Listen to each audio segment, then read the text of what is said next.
नमस्कार and I welcome to national affairs. আমি উৎপল। আজকে তোমাদের সামনে খুবই ইম্পর্টেন্ট টপিক অস্ট্রেলিয়ান ওপেন সেটা নিয়ে আলোচনা করব। তবে টপিকটাতে যাওয়ার আগে তোমাদের কাছে জিজ্ঞেস করবো একটা কোশ্চেনটা হলো which company became first unicorn company of India in 2024। তো কমেন্ট সেকশনে তোমরা এর উত্তরটা করো। যার উত্তর সঠিক হবে তাকে দিয়ে দেবো একটা হার্ট রেক, তাহলে তোমরা বুঝে যাবে এর সঠিক উত্তর কোনটা, এবং আমি চেষ্টা করব এর উত্তরটা ভিডিও শেষে দিয়ে দেওয়ার। তো আজকে যে আমাদের টপিক, সেই টপিকটা হলো রিসেন্টলি টেনিসের বছরের প্রথম গ্র্যান্ড স্ল্যাম অস্ট্রেলিয়ান ওপেনের কিন্তু রেজাল্ট আমরা পেয়ে গেছি। বছরে মোট 4টে গ্র্যান্ড স্ল্যাম, যেমন Australian open, French open, Wimbledon open এবং ইউএস ওপেন, এই ক্রমেই কিন্তু হয়ে থাকে। এবছরের প্রথমবারের মতো অস্ট্রেলিয়ান ওপেনের মেন্স সিঙ্গেলসের খেতাব জিতে নিলেন কিন্তু জেনিক সিনার।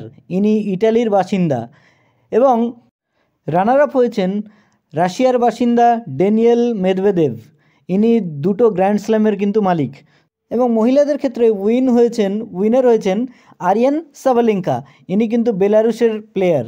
আরিয়ান সাবালেঙ্কা আমরা জানি 2023-এও কিন্তু অস্ট্রেলিয়ান ওপেন জিতেছিল। রানার আপ হয়েছেন চায়নার চেন কিউজেং, একে হারিয়ে।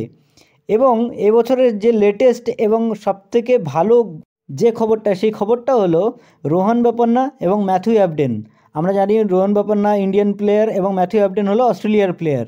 এরা দুজন এবছরে ডাবলসের খেতাবটা কিন্তু জিতে নিয়েছে এবং তার সঙ্গে সঙ্গে এটা ওয়ার্ল্ড রেকর্ড হয়ে গেল যে 43 বছর বয়সে একজন প্লেয়ার, সে কিন্তু ওয়ার্ল্ড নাম্বার 1 এবং 43 বছর বয়সে গ্র্যান্ড স্ল্যামের মালিক হলেন।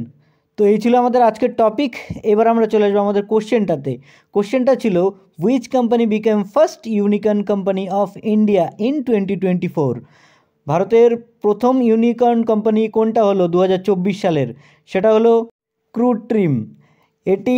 এই যে ক্রুট্রিম কোম্পানি, এটির ফাউন্ডার কিন্তু ভবেশ আগরওয়াল, যিনি ওলা কোম্পানিকে কিন্তু রান করেন।